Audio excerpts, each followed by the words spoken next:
Internal coordination के हिसाब से वो थी। हमारा स्टेट गवर्नमेंट का पूरा एडमिनिस्ट्रेशन, हमारी पुलिस फोर्स, आर्मी के साथ जो है वो पूरी तरह से कोऑर्डिनेशन में रहे। ये बहुत ज़रूरी होता है ऐसे क्षण में। और दोनों जिला में, लाहौल स्पीति और किन्नौर में हमने हाई अलर्ट पर सारे एडमिनिस्ट्रेशन को रखा है। हालांकि चिंता की कोई बात नहीं, लेकिन इस प्रकार से कुछ आइसोलेटेड इंसिडेंट्स बीच में हुए थे, जिसमें 2 बार चाइना का हेलीकॉप्टर हिमाचल की सीमा में किन्नौर जिला में प्रवेश किया था। उसकी जानकारी हमने डिफेंस मिनिस्ट्री को भी दी है, MHA को, मिनिस्ट्री ऑफ होम अफेयर्स के वहाँ पर भी दी है।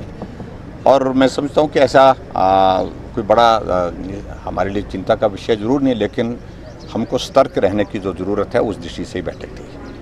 क्योंकि वो परिस्थिति नहीं है।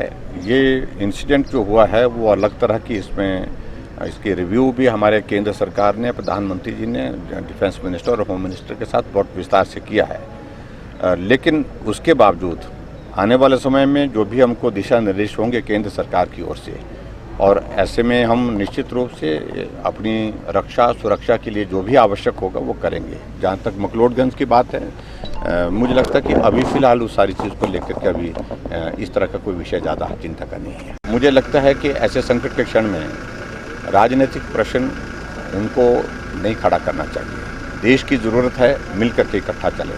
देश की ज़रूरत है कि मिल करके दुश्मनों का सामना करें, और वही इस वक्त करना चाहिए। वही आदरणीय प्रधानमंत्री जी कर रहे हैं। तो देश के लिए लड़ते लड़ते शहीद हुआ है, मैं उनको श्रद्धांजलि देता हूं, और उनकी शहादत को ये प्रदेश, ये देश हमेशा स्मरण करेगा, याद करेगा। उनके परिवार से मिलने के लिए आया था। उनके परिवार को भी मैं सांत्वना देता हूं। ईश्वर उनको इस दुख को सहन करने के लिए शक्ति दे, ऐसी प्रार्थना करता हूं। और काफ़ी लंबे अंतराल के बाद चाइना ने जिस प्रकार का व्यवहार किया है, इस घटना के दौरान उनके मंसूबे कुछ जाहिर हुए हैं। और जैसे हमारे आदरणीय प्रधानमंत्री नरेंद्र मोदी जी ने कहा है कि ये शहादत व्यर्थ नहीं जाएगी, और मैं उनके हर शब्दों पर मैं ही नहीं पूरा देश विश्वास भी करता है।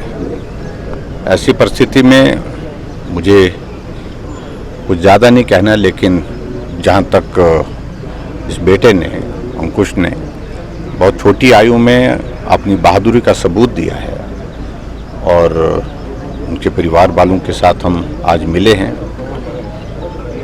20 लाख रुपए हमारी सरकार का योगदान उनके लिए एक शहीद के नाते जो है वो दिया जाएगा। इसके अतिरिक्त